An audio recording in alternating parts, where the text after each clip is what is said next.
মাসালুল জান্নাতিল্লাতী উইদাল মুত্তাকুন, দৃষ্টান্ত জান্নাতের, যেই জান্নাত মুত্তাকিনদেরকে আল্লাহ ওয়াদা করেছেন, প্রতিশ্রুতি দিয়েছেন মুত্তাকিনদের জন্য, সেই জান্নাতের দৃশ্যটা কেমন? ফিহা আনহারুম মিন মাইন, ওই জান্নাতের মধ্যে আছে নহরসমূহ পানির, গায়ে আঁশে নেন, যেই পানিটা কখনো বাসি হবে না, স্টাল হবে না। ও আনহারুম মিন লাবানিন, দুধের নহর। আপনারা ৮০-১০০ টাকা দিয়ে দুধ কেনেন, তাও খাঁটি কিনা তা বোঝা যায় না। আর সেখানে হবে কি? দুধের নহর। লামিয়া তাগাইয়ার তা'মুহু, কখনো তার স্বাদের পরিবর্তন ঘটবে না। আমাদের কাছে দুধ কয়েক ঘন্টা পর বাসি হয়ে যায়, খাওয়ার উপযুক্ত থাকে না, কিন্তু আল্লাহ বলেন জান্নাতে যে দুধের নহরগুলি থাকবে তার কখনো স্বাদ পরিবর্তন হবে না। ও আনহারুম মিন খামারেন, এবং শরাবের নহর থাকবে। শরাব নেশা জাতীয় দ্রব্য, যেটা যে দুনিয়াতে আল্লাহ হারাম করেছেন। তো এই খমর শব্দের আসল অর্থ হলো, খমর মানে ওড়না। মেয়েরা যে ওড়না ব্যবহার করে না, এটার আরবি হলো খমর। এই শরাবের নাম খমর কেন? যে ওড়নায় একটা মহিলার, একটা মেয়ের শরীর ঢাকে, আর নেশায় একটা মানুষের জ্ঞানকে আবৃত করে ফেলে। এই জন্য শরাবের নাম রাখা হয়েছে খমর। খমর মানে আসলে ওড়না। এখানে বলছেন আল্লাহ তাআলা, ও আনহারুম মিন খামারেন, এবং মাদক জাতীয় শক্তিশালী পানীয়, এর নহর থাকবে জান্নাতে। লাজ্জাতাল লিশ-শারিবিন, এগুলি অত্যন্ত সুস্বাদু হবে পানকারীদের জন্য। পৃথিবীর শরাব যেগুলি, এগুলি এতই দুর্গন্ধময় যে যারা এই শরাব ব্যবহার করে, মদ খায়, তাদের বাথরুমে গেলে আপনি বমি করে দেবেন। বাথরুম দেখা যায় চকচক ঝকঝক করে, কিন্তু ঢুকলে এমন একটা গন্ধ যে আপনি কোনো রকম সহ্য করতে পারবেন না। আমি একবার আমার হোম ডিস্ট্রিক্টে মাহফিলে গেছি, কিন্তু বড় লোক আমাকে বরিশালে একটা ওরকম ভালো একটা হোটেলে আমাকে সিট দিয়েছে, কিন্তু আমি কোনো রকম ঢুকতেই পারি না তার মধ্যে, অথচ সব পক পক ঝকঝক করে পরিষ্কার। মানে এই দুর্গন্ধ, এটা এতই মানে পচা জিনিস ছাড়া শরাব বানানো যায় না, যেটাই হোক পচাতে হবে। এই জন্য তাকে যতই রিফাইন করা হোক, তার দুর্গন্ধ যায় না। আর এখানে আল্লাহ বলছেন লাজ্জাতাল লিশ-শারিবিন, যারা পান করবে তাদের জন্য এটা হবে সুপেয়, সুস্বাদু। এভাবে নহর থাকবে শরাবের। ও আনহারুম মিন আসালিম মুসাফফা, এবং বিশুদ্ধ মধুর নহর থাকবে। বাজারে গেলে কত চিন্তা, মধুটা কি খাঁটি না ভেজাল। তো অনেক চিন্তা করিয়াও বলে মানে যারা মধু সংগ্রহ করে, যে আপনি মধুর খেতে গিয়ে যখন মধু কাটে, তখন যদি আপনি সংগ্রহ করতে পারেন, তা বুঝতে পারবেন যে এটা খাঁটি। আর যদি ওটা আপনার দোকান পর্যন্ত আসে, তখন আমরা বলতে পারবো না যে এটা খাঁটি কিনা। আর আল্লাহ গ্যারান্টি দিলেন যে আনহারুম মিন আসালিম মুসাফফা, পরিশুদ্ধ বিশুদ্ধ মধুর নহর সেখানে থাকবে। এবং সেখানে এগুলি বেশি পান করলে যে আপনার পেট খারাপ হবে, কোনো রকম সমস্যা হবে, এরকম কোনো সমস্যা সেখানে হবে না।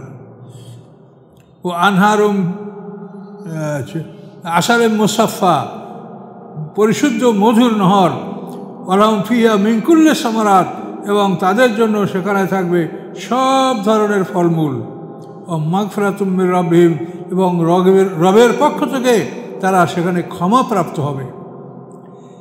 আচ্ছা, এই যে মানুষ জান্নাতের অধিবাসী, আল্লাহ বলেন কামান হুয়া খালিদুন ফিন নার, সে কি ওই ব্যক্তির মতো যে চিরকাল আগুনে থাকবে? এই যে ব্যক্তির কথা শুনলেন, তার জন্য কি শুনলেন? বাপরে বাপ! সেখানে পরিশুদ্ধ পানির নহর, দুধের নহর, তারপরে শরাবের নহর, তারপরে মধুর নহর, এই সব কিছু, এবং সব ধরনের ফল সেখানে থাকবে। ক্ষমা থাকবে, ক্ষমা ঘোষণা করা হবে। কামান হুয়া খালিদুন ফিন নার, সে কি ওই ব্যক্তির মতো যে চিরকাল আগুনে থাকবে?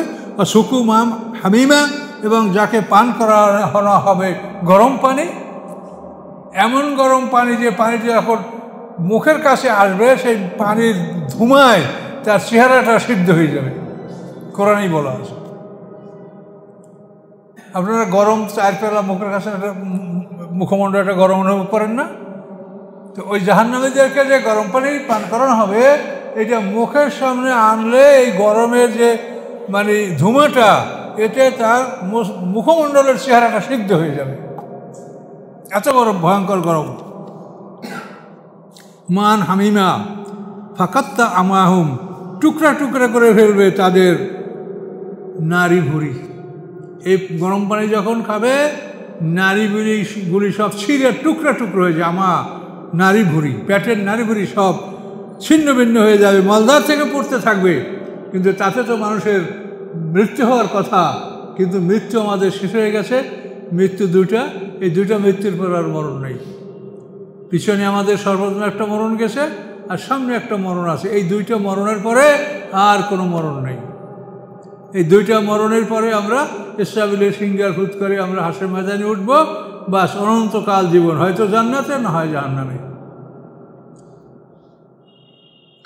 অমিন্নুম মাইয়াস্তামি ইলাইকা, তাদের মধ্যে এমনও আছে যারা আপনার কাছে কথাগুলি শোনে, কিন্তু হাত্তা ইযা খারাজু মিন ইনদিকা, অথবা যখন তারা আপনার কাছ থেকে বেরিয়ে যায়, ক্বালু লিল্লাযিনা উতুল ইলমা, তখন বলে তাদেরকে, যাদেরকে ইলম দেওয়া হয়েছে কেতাবের, তাদেরকে বলে, তাদেরকে জিজ্ঞাসা করে, মাজা ক্বালা আনিফা, মুহাম্মদ সাল্লাল্লাহু এখন কি বললেন?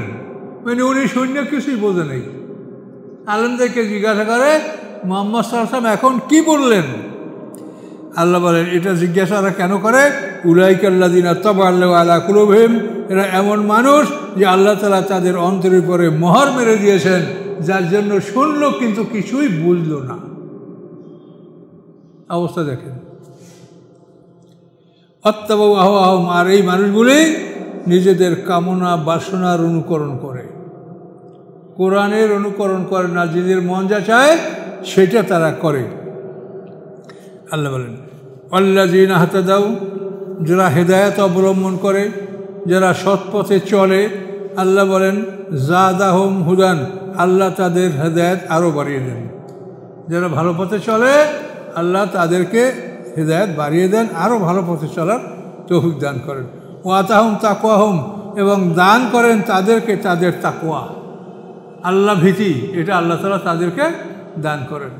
ভালো মানুষ অন্যায় করতে চাইলেও মনের মধ্যে আল্লাহ এমন একটা অবস্থা সৃষ্টি করে দেয়, এমন একটা পরিবেশ সৃষ্টি করে দেয়, যাতে মুমিন বান্দা এই খারাপ কাজটা করতে পারে না।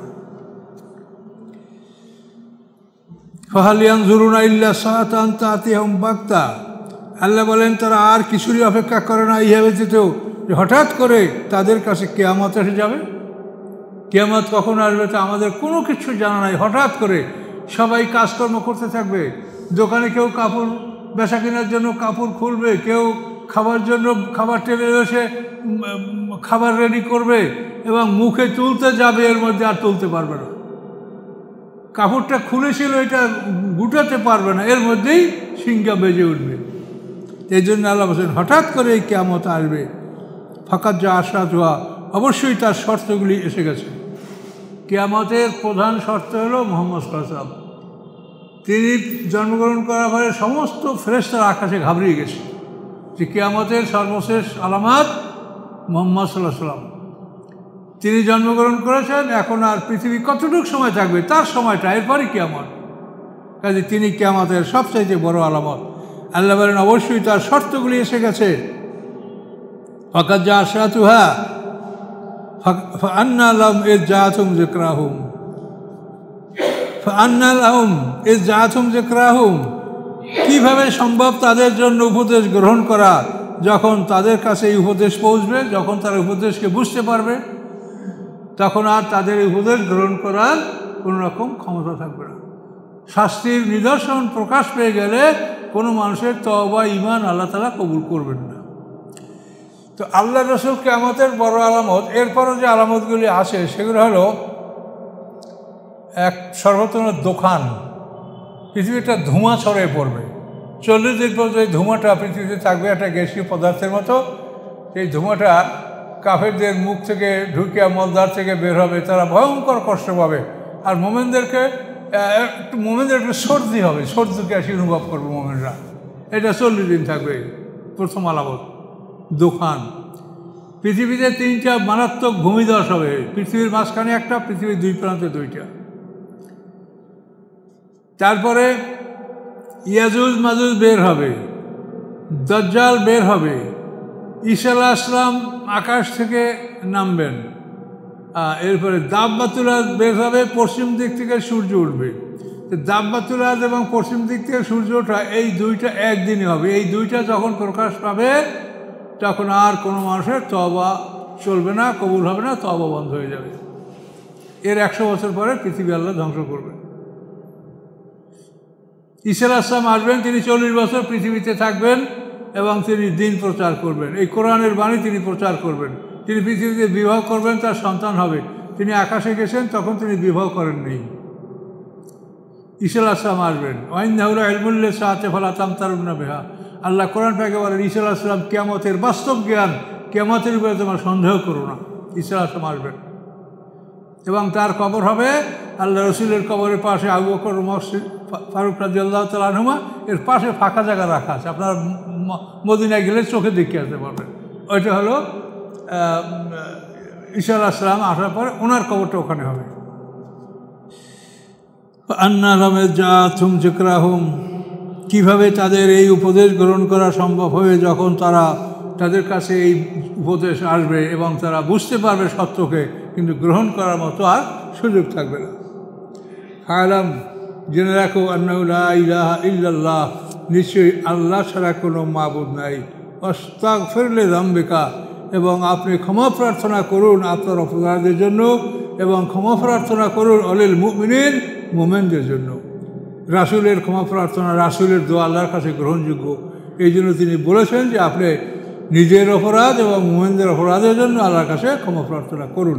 অবশ্য রাসূলের কোনো অপরাধ নাই, এটা আল্লাহ কোরআনেই ঘোষণা করেছেন যে আপনার আগে এবং পরে কোনো অপরাধ আপনার নাই, আপনার সমস্ত গুনাহ আল্লাহ ক্ষমা করে দিয়েছেন। কিন্তু তারপরেও তাকে ইস্তেগফার করতে বলেছেন আমাদের তালিমের জন্য, যে তার অপরাধ নাই তারপরেও তিনি ইস্তেগফার করেন। তার আমাদের তো অপরাধ আছে, তাহলে আমরা কি করব? আমাদের তো অনেক ইস্তেগফার করা উচিত। এই জন্য আল্লাহ রসুলের অপরাধ না থাকা সত্ত্বেও তাকেও আল্লাহ ইস্তেগফার করতে বলেছেন, যাতে আমরা বিষয়টার গুরুত্ব অনুভব করতে পারি যে আমাদের সার্বক্ষণিকভাবে আল্লাহর কাছে ক্ষমা প্রার্থনা করা উচিত। আমরা যে কোনো কাজ করি এর মধ্যে কিছু না কিছু ত্রুটি হচ্ছে, আমরা 100 সঠিকভাবে কোনো একটা কাজ করতে পারি না। এই জন্য আমরা কাজ করব আল্লাহর কাছে ক্ষমা চাইব, আল্লাহ আমার সাধ্য আমি করেছি, আপনি ক্ষমা করে কবুল করে নেন। সবসময় ইস্তেগফার আপনার সাথেই থাকবে। আল্লাহু ইয়ালামু মুতাকাল্লিবাকুম ওয়া মাসওয়াকুম, আল্লাহ জানেন তোমাদের পরিবর্তনের স্থানগুলি এবং স্থায়ীভাবে তোমাদের বসবাসের জায়গাগুলি। আপনার বাসার থেকে এখানে কত সময় থাকবেন এটা আল্লাহ জানেন, এটা আল্লাহর ইলমে আছে, লেখা আছে। এটা চিরস্থায়ী ঠিকানা আপনার কোথায় হবে, আপনি কতদিন কবরে থাকবেন, কতদিন মায়ের পেটে থাকবেন, এগুলি সব মুতাকাল্লিবাকুম, ওই যেখান থেকে পরিবর্তন, এটা হলো মুতাকাল্লিবাকুম, আর যেখানে আর পরিবর্তন হবে না এইটা মাসওয়াকুম, স্থায়ী ঠিকানা। তো স্থায়ী ঠিকানায় যাওয়ার আগে যতগুলি পরিবর্তন ঘটবে আল্লাহ বলেন এগুলি সব আমার কিতাবে লেখা আছে, আমি সেভাবেই এটা তোমাদের ঘটাবো।